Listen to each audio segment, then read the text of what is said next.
Hola, buen día, ¿cómo te va? Es un gusto volver a saludarte, volver a encontrarnos en este nuevo fin de semana.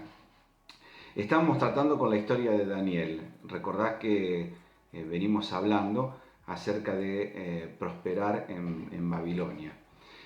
Te tengo que decir que Daniel nos enseña que nosotros no tenemos que escapar, y una nueva vez lo repetimos, no tenemos que escapar de Babilonia para tener una vida verdadera, una vida que agrade a Dios. Podemos prosperar en ella, podemos prosperar en Babilonia. Esa era la tercera opción y es la que Dios nos muestra como la más adecuada de todas, ¿no es cierto? Saber la verdad de que el dolor y las pruebas son parte de la vida, a nosotros nos ayuda a enfrentarlos, a no tener que escapar de ellos. Como también el saber que Jesús venció al mundo, eso nos ayuda cuando estemos pasando por los momentos o las pruebas más difíciles que nos tocan vivir. Mira, hay un escritor que fue creyente, que se llamó C.S. Lewis, así lo conocemos nosotros, que dice: Dios nos susurra en nuestros placeres, nos habla en nuestra conciencia, pero grita en nuestros dolores.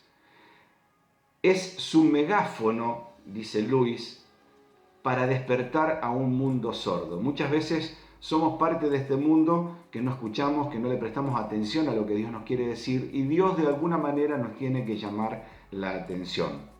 Hemos visto esta semana por qué Dios disciplina a sus hijos, algo que a veces nos parece que no puede ser así o que no debería ser de esta manera, pero Dios dice la Biblia que disciplina a sus hijos. Mira, dice Deuteronomio 8:2: durante 40 años el Señor tu Dios te llevó por todo el camino del desierto y te humilló y te puso a prueba para conocer lo que había en tu corazón y ver si cumplirías o no sus mandamientos. O sea, la pregunta es: ¿qué revela el problema por el que estoy pasando acerca de mí? Recordad que en los primeros días vimos acerca de la lupa de la pandemia. ¿Qué revela esta pandemia, este momento que nos toca vivir acerca de nosotros? ¿Cómo nos está mostrando? ¿Qué cosas amplifica que antes no veíamos y pasar por esta circunstancia nos deja ver? La verdad es, Dios estremece las cosas para corregirme. Dios estremece el mundo para corregirme. Mirá lo que dice Hebreos 12. Si Dios no los corrige, como lo hace con todos sus hijos, entonces ustedes no son en verdad sus hijos. Dios nos corrige, sigue diciendo el versículo 11 del capítulo 12, Dios nos corrige para nuestro verdadero bien, para hacernos santos como Él. Desde luego que ningún castigo nos gusta en el momento de recibirnos, porque nos duele. Esa es la pura verdad. Por eso no nos gusta recibir la disciplina de parte de Dios. Ahora, metiéndonos de lleno ya concretamente en el libro de Daniel, una pregunta que se nos plantea es: ¿quién le dio a Babilonia la victoria? Teniendo un rey blasfemo como el que tenía, un rey que ofendía a Dios, que lo provocaba constantemente, y a los dioses de todas las naciones a los que ellos conquistaban, él tenía la costumbre de provocarlos, como decimos nosotros, de mojarles la oreja. Él provocaba a todos los dioses de los reinos a los que conquistaba y se atrevió a hacerlo con el Dios de los cielos. El rey de Babilonia se atrevió a provocar al rey de los cielos. Y volvemos a nuestro tema acerca de prosperar en situaciones tan complejas en la que todo parece que se cae a pedazos. Así que, ¿cómo prosperar sin importar lo que me venga a mí, lo que me pueda pasar a mí? Y bueno, entonces llegamos al libro de Daniel en el capítulo 1. Vamos a tratar hoy desde el versículo 1 hasta el 7, y dice: en el tercer año del reinado de Joacín, rey de Judá, vino Nabucodonosor, rey de Babilonia, a Jerusalén y la sitió. Así que hace un subrayado de esta palabra, la sitió. El Señor entregó en sus manos a Joacín, rey de Judá, así como algunos de los utensilios de la casa de Dios. Estos se los llevó a la tierra de Sinar, a la casa de su Dios, colocando esos utensilios en la casa del tesoro de su Dios.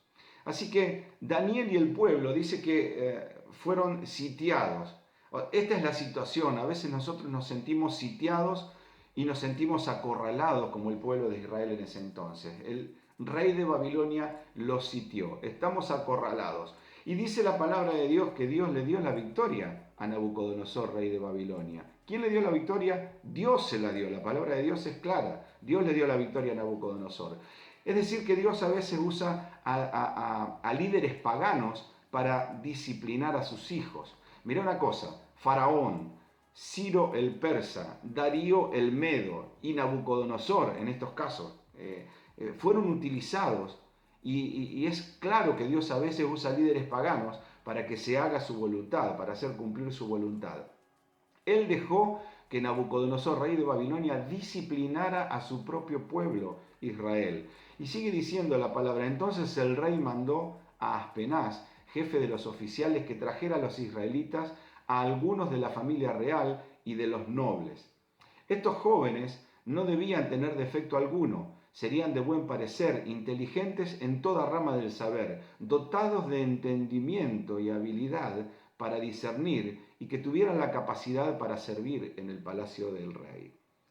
Belleza, inteligencia y condiciones físicas. Lo que pide el mundo hoy en día son las cosas que la sociedad valora, habilidades académicas, condiciones atléticas y una buena apariencia. De lo contrario, no sos nada. De lo contrario, no sos nada. Eso pide la cultura del mundo. Estamos hablando de sexo, salario, estatus, inteligencia, condición, fuerza, grado académico, habilidad, apariencia. El rey dijo, traigan a estos muchachos, y lo pusieron en un programa de adoctrinamiento. Eso fue lo que pasó. Y sigue diciendo el texto, y le dio órdenes, recuerden que está hablando con Aspenaz, de que les enseñara la escritura y la lengua de los caldeos. El rey les asignó una ración diaria de los manjares del rey y del vino que él bebía, y mandó que los educaran por 3 años, después de los cuales entrarían al servicio del rey. Esto es lo que el rey demandaba. Personas a quienes adoctrinaran. El texto está diciendo algo que está ocurriendo acá. Es que de forma sistemática se reprogramaran a estos jóvenes. Están reprogramando a estos adolescentes judíos y les dicen, ustedes ya no van a ser judíos, ya no van a tener esa identidad, ya no tendrán ese trasfondo étnico. Los estaban desarraigando, destruyendo sus cimientos, reemplazando los valores de integridad de Israel por los valores paganos de Babilonia. Eso es lo que estaban haciendo. Y entre estos, dice la Biblia, entre ellos estaban Daniel, Ananías, Misael y Azarías, de los hijos de Judá. Entonces el jefe de los oficiales les puso nuevos nombres. A Daniel le puso Belsasar, a Ananías Sadrac y a Misael Mesac y a Azarías Abed-Nego. Los había separado de sus padres y les dieron nombres nuevos, una nueva identidad. Y yo lo que te quiero preguntar en esta mañana, si te hubiera tocado vivir algo así a los 15 años de edad, ¿qué tal te la verías? ¿Cómo reaccionarías? Hubiera sido un sacudón para vos. Los cimientos de tu preparación, de tu educación hasta el momento, de tu arraigo familiar, no hubieran sido sacudidos. A pesar de esto, la palabra de Dios nos dice que Daniel, un niño de solamente 15 años, llegó a ser un gran hombre de Dios, uno de los profetas mayores de la Biblia, de los que nosotros conocemos. Aún manteniendo su integridad, o sea, no tuvo que dejar de ser íntegro delante de Dios y mantuvo su identidad, su integridad y su fe intactas, y aún así, en medio de una cultura hostil, él siguió siendo promovido. Esto es lo que Dios espera de nosotros. Él no nos va a quitar del mundo. Él dice que nos puso en medio del mundo, no nos quitará del mundo, no espera que nosotros huyamos del mundo, no espera que nos aislemos del mundo. Que no tomemos una actitud monástica aislándonos del mundo. La actitud monástica, el aislamiento no cuenta para nosotros. Él espera que nosotros hagamos su voluntad, porque Él quiere que vos prosperes en Babilonia. No hace falta que te retires. Dios te quiere ahí en el lugar donde estás. Y aún así, a pesar de las peores circunstancias, a pesar de las peores intenciones de quienes quieran cambiarte tus valores, vos vas a prosperar en Babilonia. Que Dios te bendiga, que tengas una buena Y ahora te invito a que hagamos una oración para bendecir tu vida, para que puedas reflexionar y nos acompañes a reflexionar juntos sobre los temas que estamos tratando en estos días. Así que oramos al Señor. Bendito Dios, te damos las gracias porque vos sos el Rey por sobre todos los poderosos señores de la tierra. Vos bendecís nuestras vidas, nos pusiste en el lugar en que estamos. Ayúdanos a prosperar en esos lugares. Gracias, Señor, porque vos sos el Todopoderoso, no quienes nos gobiernan.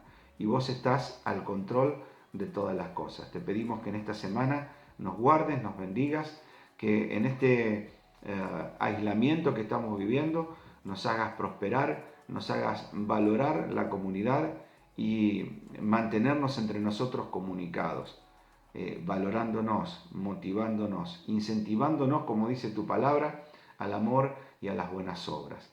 Gracias, Señor, porque nuestros valores, nuestra fe están intactos y te pedimos que vos, Señor, sigas invirtiendo, como siempre, en la santidad, porque vos querés que nosotros, en nuestra santidad, porque vos querés que nosotros, y valorás más, que nosotros seamos santos antes de que las cosas no vayan bien en otro sentido. Bendecí a mis hermanos en esta semana, los bendigo en el nombre de Jesús y te damos las gracias porque tus ojos están puestos sobre tus hijos. Gracias, Señor, porque muchas veces nos disciplinás y por eso nos mostrás tu amor, porque de otra manera no seríamos hijos, seríamos bastardos. Te damos las gracias en el nombre de Jesús. Amén. Amén. Dios te bendiga. Buena semana.